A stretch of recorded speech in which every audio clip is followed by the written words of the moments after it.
ni da ke mun shakuwa. Ina yi miki so kwatankwacin na da uwa. Ke jini da anta kin san ba su rabewa ruwan jiki. Masoyina san ka nake, Soyayyar ki ta zame mana ruwan jiki. kai ma ka san ka a raina bai rabuwa. Ka jini da hanta ni da kai ba mun rabuwa. Soyayyar ka ta riga ta zama inuwa. In na san je sai da kai nake tafiya ruwan jiki. Masoyiyata san ki nake.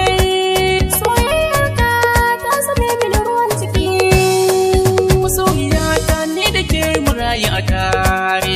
Kalmar rabuwa kalmar furta bai mu ware. Ta inda zan je so nake a kan matare.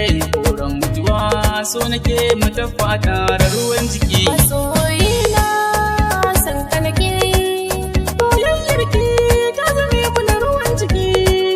in ba mutuwa bani da kai wasa ya raba mu. Na zamto ni na zamto kai tokar a cikin mu. Sirrin ka da nawa mun aje shi a zuciyoyinmu. To sai mu kula dan kar a zo a raba mu ruwan jiki. Masoyiyata san ki nake. Soyayyar ka ta zame mini ruwan jiki. Kyakkyawar halayyar ki ce ta sani so ki. Yan mata mai tarbiyya sannan da kirki. Na yau da can samun ki da zan sa a ɗaki. Kirke na amana har miyo aure da ke ruwan jiki. Masoyina san ka nake, Soyayyar ki ta zame mana ruwan jiki. ni kai nake so a rayuwata na fahimta. Idan na aure ka na san zana basirata. Wacce ta same ka a rayuwarta za ta